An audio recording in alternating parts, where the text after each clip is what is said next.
Hello friends, welcome to my new vlog. So ह्या व्लॉगमध्ये तुम्ही बघू शकता की आम्ही निघालो आहे बाहेर. बाहेर कुठे तर फायनली मी चालले माहेरी, कारण मुलांच्या लागल्या तर मे महिन्याच्या सुट्ट्या.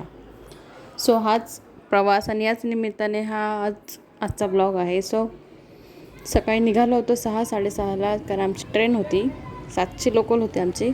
तसं आम्ही निघालो होतो. आणि इथे बघा, हा पिल्लू स्वतःच्या वजनापेक्षा मोठी बॅग याला ओढू घेऊन जायची होती.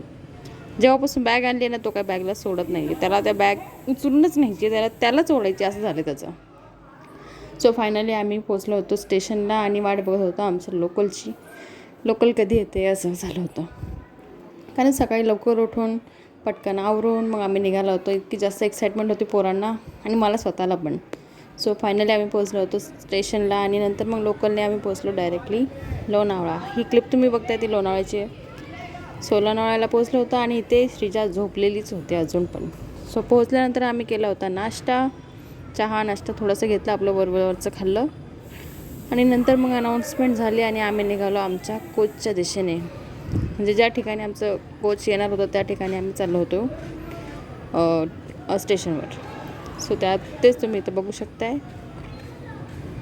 हे आणि पिल्लू हे दोघं बापलेके चालले होते पुढे आणि मी आणि श्रीजा आम्ही दोघे मागे, कारण ती झोपली होती माझ्याजवळ. तिला घेऊनच मग मोबाईल धरून मग चालले होते. आम्ही पुढे चाललो होतो आमच्या कोचच्या दिशेने. फायनली मग आम्हाला आमच्या कोच म्हणजे जिथे आमचा डब्बा थांबणार होता त्या ठिकाणी आम्ही आलो आणि मग इथे फायनली स्टॉप झाला. आणि इथे बघा, हा ध्येयू एक्साइटमेंटमध्ये इतका झाला होता खुश की तो इथे डान्स करत होता. नंतर मग फायनली श्रीजाची झोप झाली, ती उठली आणि मी इथे हेच म्हणत होते की चला आता फायनली या पोरीची झाली छोटीशी नॅप, ज्याच्यावरती आता बराच वेळ अशी जागी राहू शकते, म्हणजे मला थोडा कमी त्रास देईल. नंतर मग आम्ही बसलो डायरेक्टली गाडीत आणि झाला आमचा फायनली एकदाचा प्रवास सुरू. आता आम्ही इथून चाललो होतो दादरला, कारण दादरवरून मग पुढचा आमचा प्रवास होता. म्हणजे दादरला पोचायचा आणि त्यानंतर मग पुन्हा एक दुसरी ट्रेन धरून मग आम्हाला पुढे जायचं होतं. असा आमचा प्रवास चालू होता. आधी आम्ही जात होतो पुण्याला, पण नंतर मग आम्ही आकुर्डी ते लोणावळा ह्या साईडला जायचं ठरवलं. आता आम्ही फायनली लोणावळ्यावरून ट्रेन धरून आम्ही चाललो होतो दादरला. हे बघा, तेच हे दृश्य आपल्या लोणावळ्या घाटाचे किती छान आहेत. हे मी जेव्हा पण जाईल ना, त्या प्रत्येक वेळेस मी हे घेत असते हे क्लिप्स इकडच्या. नंतर मग गाडीमध्ये सारखे चहावाले येत होते. श्रीजा त्यांचं बघून म्हणत होते चाय चाय चाय. आणि तिला मी तेच सांगत होते की आता बोल. पण कॅमेरा बाहेर काढला आणि या पोरीचा आवाज बंद. तिथेच बघत होते, कॅमेऱ्यामध्ये बघते पण बोलत नाही गे. चहा.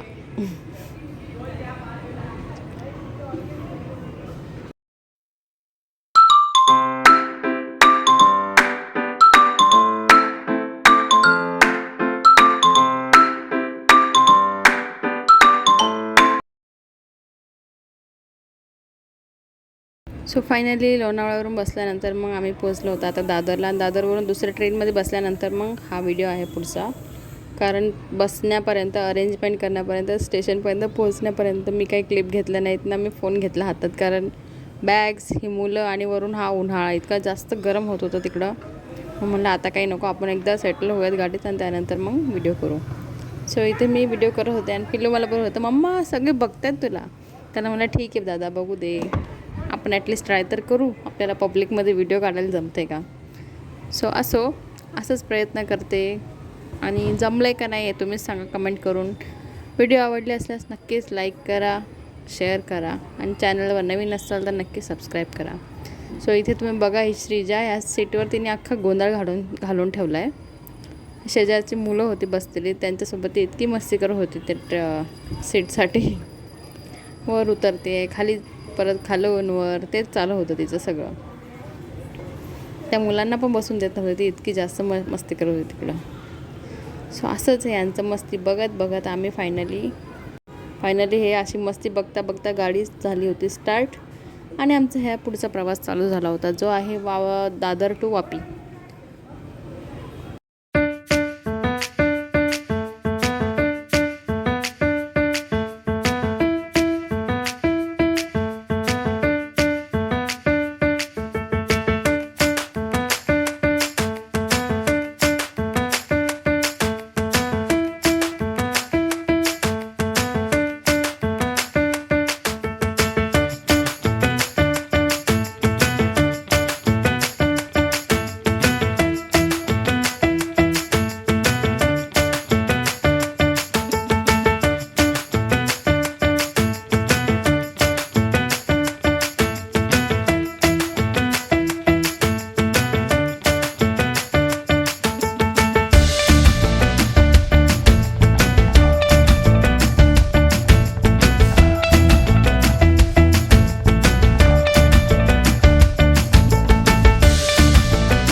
सो मग इथे फायनली आम्ही पोहोचलो होतो वापी स्टेशनला. नंतर मग गाडीतून उतरलो आणि उतरल्यानंतरची मग ही क्लिप ट्रेनला आम्ही इथे बाय बाय केलं आणि निघालो पुढे. आता इथून पुढे आम्हाला जायचं होतं ऑटो पकडायला. त्याआधी ह्या स्टेशनच्या बाहेर जायचं आहे. सो त्याच दिशेने आम्ही चाललो होतो आणि ह्या पोरांनी काही ह्या बॅगची साथ सोडलेली नाही आहे.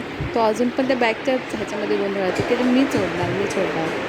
आणि इथे आमची शेजार झोपलेली होती. सो मी तिला अशी घेऊन आम्ही निघालो होतो.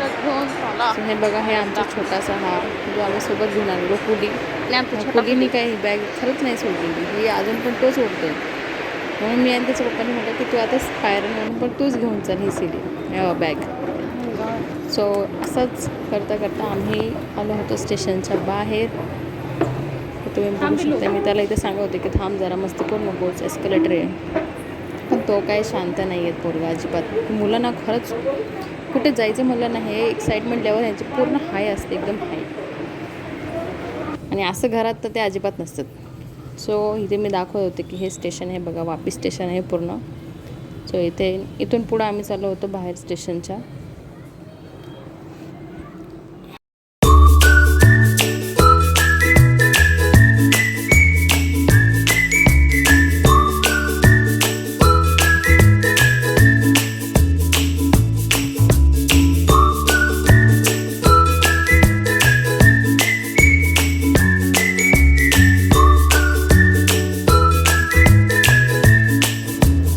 स्टेशनच्या बाहेर आल्यानंतर आम्हाला इथे ऑटो भेटली होती. मग ऑटोमध्ये बसून आम्ही निघालो होतो आमच्या पुढच्या प्रवासाला. सो इथून आम्हाला जवळपास एक अर्धा तास लागतो ऑटोपासून, म्हणजे स्टेशनपासून घरी जायला एक अर्धा तास ऑटोने.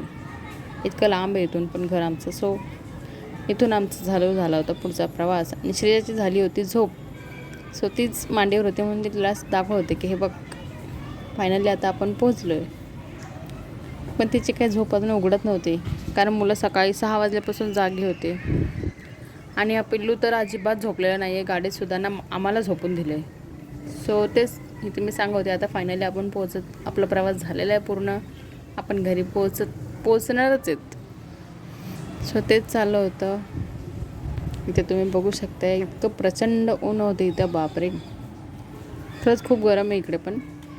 सो हे बघा, फायनली असा काहीतरी रूट आहे.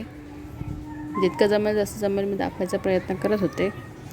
सो तुम्ही हे बघू शकताय.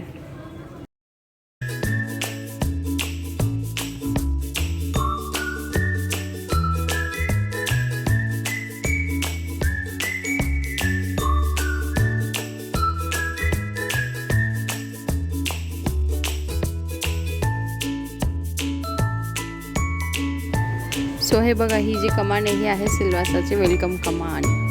सो इथून फायनली आपण एंटर झालो होतो सिल्वासाला. सो तेच खूप छान वाटतंय मला, नाही का, फायनली आले मी, पोचले इथपर्यंत.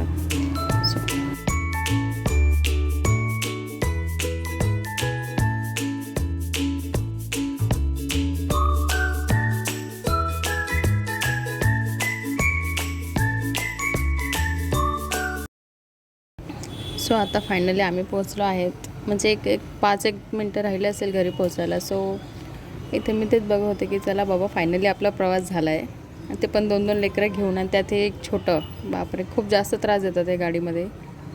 आणि इथे बघा, श्रीजा, तिची झोप झाली म्हणून तिला आम्ही बसवलं होतं ह्या बॅगवर. कशी बघते ती. ते मम्मा ही काय करते, सारखी मोबाईल घेते, काय करते. आणि इथे आमच्या दादाची आत्ता ह्याला झोप लागली ह्या पोराला. म्हणजे अख्खा दिवस गेला ह्या पोराचा सकाळपासून. त्यावेळेस ह्याला झोप नाही लागली गाडीत. आणि आता पोहोचले एक 5 मिनटाच्या अंतरावर. आणि आता ह्याला इतकी झोप आली की ह्याला आवरतच नव्हती झोप. तेच मी त्याला सांगत होती, आत्ता उठ बाबा, आता उठायची, आपल्याला उतरायचं दादा. पण त्याला काही ती झोप कंट्रोलच होत नव्हती. सो तो झोपला तसाच.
होते तर ह्या पोराची झोप त्याला अजिबात कंट्रोल होते आणि त्याला त्या झोपेच्या नादात त्याच्या डोक्याला लागलंच शेवटी ते ऑटो. प्रत्येक वेळेस त्याचं असंच होतं काहीतरी. सो मी त्याला यावेळेस सांगते की दादा नीट उठ, तेव्हापर्यंत त्याचं डोकं सटकलं आणि त्याला लागलं शेवटी. सो अशा तऱ्हेने फायनली मी पोचले होते माझ्या घरी, माहेरी. हॅलो फ्रेंड्स, तर आता आम्ही घरी पोचलो आहे आणि ध्येय बघा काय करतोय. ध्येय टी व्ही बघते आणि श्रीजा पूर्ण घरात पसारा करते. पसारा व्हिडिओ कर सांगतो व्हिडिओ आता पसारा करायचं तो मी बोलतो. आम्ही पोहोचलो होतो मगाशी 6:30 पोहोचलो. नंतर मग फ्रेशनअप झालो, नाश्ता वगैरे केला आणि सगळं आवरलं. खूप जास्त थकलं असं होता, खूप जास्त झोप आली. सो व्हिडिओ नाही घेतला त्यावेळेस. नाश्ता वगैरे केला आणि फ्रेश वगैरे झालो. पण आता या व्हिडिओचा एंड मी आता इथेच करते आहे. पुन्हा भेटूया छानशा अशा एका नवीन ब्लॉगमध्ये. तोपर्यंत चॅनलला नक्की लाईक करा, शेअर करा, सबस्क्राईब करा. बाय.